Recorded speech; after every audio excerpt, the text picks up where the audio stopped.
Israel times के हवाले से ये बात सामने आ रही है कि आईडीएफ के चीफ और नेतन्याहू में अब इख्तलाफ होना शुरू हो गया है। आईडीएफ के चीफ चाहते हैं कि गाजा से उनके फौजियों को बुला लिया जाए, और लेकिन नेतन्याहू ये चाहते हैं कि पूरा वेस्ट बैंक हम लोग कब्जा कर लें, जिसमें आईडीएफ के सोल्जर्स को बहुत नुकसान हो रहा है और वो मारे भी जा रहे हैं, जिससे आईडीएफ के चीफ बहुत ज्यादा नाखुश हैं नेतन्याहू से। इजराइल की मुश्किलें खत्म होने के बजाय बढ़ती ही जा रही हैं। दोस्तों, अमेरिका के एक एम्बेसडर हैं जिनका नाम है माइक हुकाबी, वो हमेशा से इजराइल की तरफ से बोलते हैं, लेकिन कल क्या हुआ कि जब वेस्ट बैंक में उन्होंने अपनी विजिट किया तो उन्होंने क्या देखा कि बहुत से चर्च टूटे हुए हैं, क्योंकि वेस्ट बैंक में क्रिश्चियंस की तादाद बहुत ज्यादा है। और आईडीएफ ने जब वहां पे तबाही मचानी शुरू करी तो ना क्रिश्चियंस को देखा ना मुस्लिम्स को देखा, वो एक तरफ से मस्जिदों को और चर्च को तोड़ते चले गए। और कल जब माइक हुकाबी ने विजिट किया और उन्होंने देखा ये, तो उन्होंने एक बहुत ही तंज करने वाला स्टेटमेंट किया। उन्होंने कहा, desperate people do desperate actions.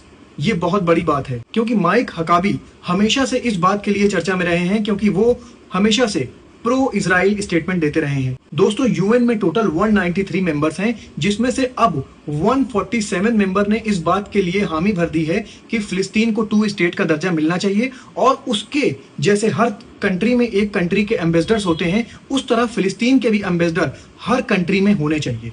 दोस्तों, इस बात से इजराइल की मुश्किलें बढ़ती ही जा रही हैं। इसी बीच यूएई, जो कभी भी इजराइल के खिलाफ नहीं बोलता था, उसने भी अब इजराइल के खिलाफ बोलना शुरू कर दिया है। इजराइल और यूएई के बीच एक अब्राहम एकॉर्ड हुआ था, जिसमें यह कहा गया था कि we are signing the peace treaty. इसमें क्या होगा कि इजराइल कभी भी फिलिस्तीन को हथियाने की कोशिश नहीं करेगा और फिलिस्तीन को 2 स्टेट का दर्जा देगा। लेकिन इजराइल उसके उल्टा कर रहा है, जिसपे यूएई ने कह दिया है कि अब इजराइल रेड लाइन को क्रॉस कर रहा है, और हो सकता है कि आने वाले दिनों में ये अब्राहम एकॉर्ड जो है दुबई और इजराइल के बीच ये टूट जाए। दोस्तों, देखा जाए तो इजराइल चारों तरफ से अब घिरता जा रहा है अपनी इन चालों के बीच, लेकिन नेतन्याहू अपनी सिर्फ कुर्सी बचाने के लिए अपने लोगों को और अपनी कंट्री को मुश्किलों में डालता जा रहा है।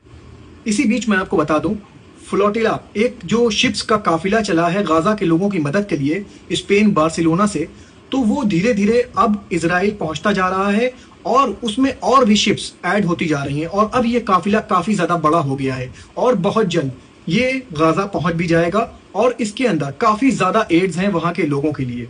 बेन-गुवेर की धमकियों को बिल्कुल दरकिनार करते हुए फ्लोटिला काफिला आगे बढ़ता हुआ अपनी मंजिल को पहुंच रहा है। दोस्तों, अगर आपको ये मेरी न्यूज पसंद आती है तो मेरे चैनल को फॉलो करिए, ताकि आपको मिडिल ईस्ट की न्यूज सबसे पहले मिल सके, और मुझे अपनी दुआओं में याद रखिए। शुक्रिया।